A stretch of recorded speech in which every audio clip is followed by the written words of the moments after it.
Hi, I'm Maddie Bright, a high school senior here to talk about internet accessibility. Internet accessibility is important because it makes the internet usable to people with disabilities like me.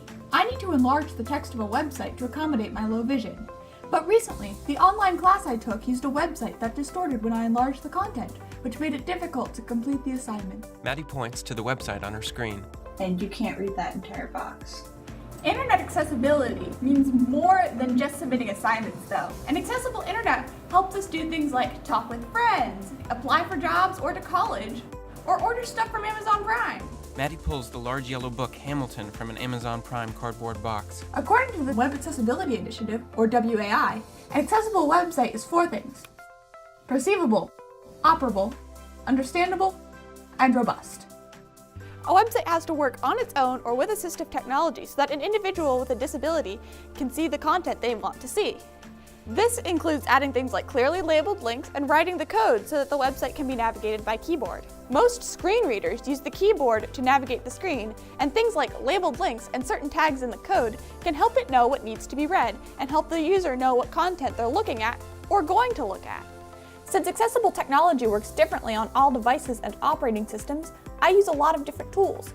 An accessible website will work for me if I'm using TalkBack on my phone, Maddie listens as the TalkBack app speaks aloud from her phone. or ZoomText on my computer. Maddie navigates a website using ZoomText on her laptop, enlarging certain parts of the screen as needed. If you're thinking, well, accessibility isn't that profitable because not that many people have a disability, you'd be wrong. Around 43 million Americans with disabilities use the internet, so that's a lot of people you're leaving out by not making your site accessible. At the moment, there aren't official guidelines for internet accessibility in the US beyond government websites. But over the past several years, there's been an increasing push for greater accessibility for the internet. The WAI has continually updated content guidelines that will tell you how to meet A, AA, and AAA accessibility standards. A-level accessibility is the most basic, and AAA is the holy grail, aiming for maximum usability. If you come across accessibility issues on certain websites, advise these webmasters about the accessibility problem you're having with their sites. Since there aren't internet accessibility standards in the US for most sites, they may not even be aware that there's an issue. If they don't know there's an issue, try sending them this video. To find out more about how you can make your website accessible, visit rootinrights.org/internet access. So don't wait. Take a stand for web accessibility today. Maddie raises her fist. To support the Storyteller series, visit patreon.com/RIR Storytellers and follow us on Facebook, Twitter, and Instagram.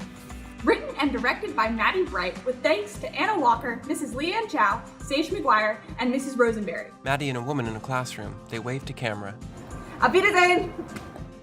This video was made possible by funding support from the Department of Health and Human Services, Administration for Community Living, ACL, Award Number 1601 WAPAAT. These contents are solely the responsibility of Disability Rights Washington, the parent organization of Rooted in Rights, and do not necessarily represent the official views of ACL.